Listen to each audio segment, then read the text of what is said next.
For more detailed information about fuel conversion for this appliance, refer to the PDF document or the instruction manual. Note: the appliance must be cool and the gas supply must be turned off prior to beginning this conversion.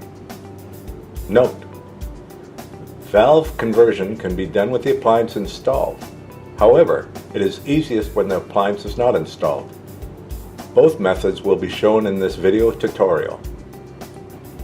Note: these steps describe valve conversion from the outside.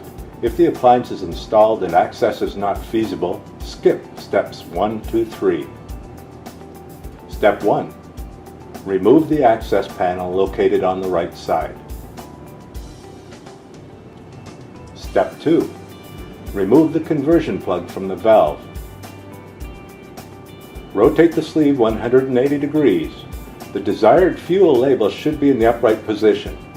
You will hear a click to indicate it's in position.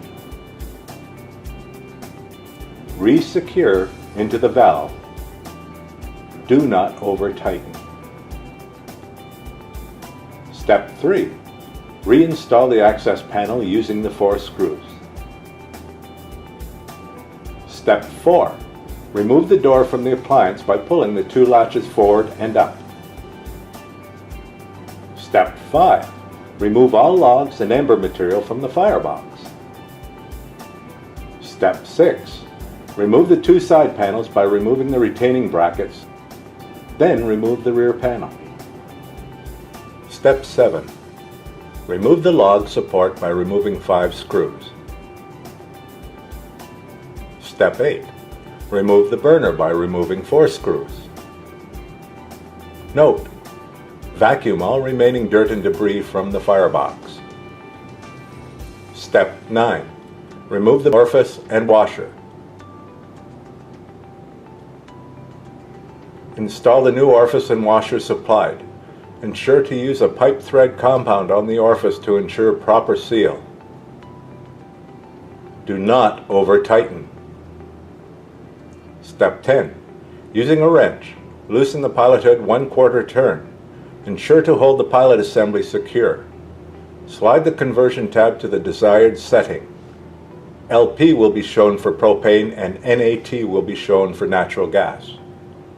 Retighten the pilot hood to align with the thermocouple.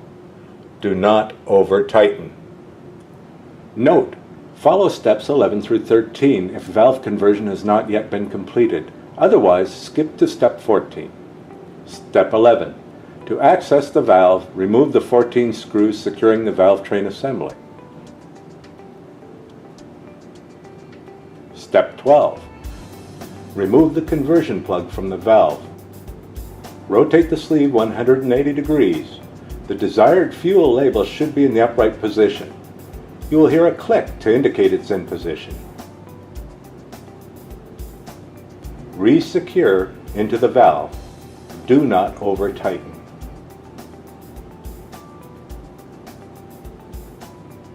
Step 13. Reinstall the valve train assembly. Care should be taken not to pinch any of the wires, and ensure the gasket is in position correctly prior to installation.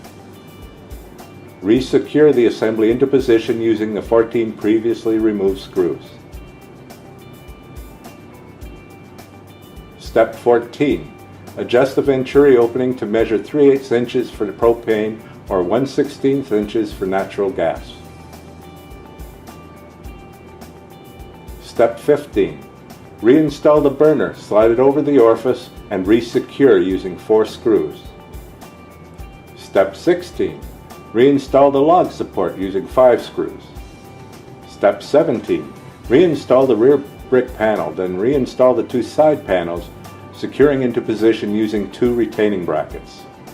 Step 18. Turn the gas supply on and check for any leaks. Step 19. Light the pilot and main burner. Ensure that the gas lines have been purged. Step 20. Reinstall the logs and then reinstall the door. Inspect the relief system. Ensure the door opens freely and closes sealed.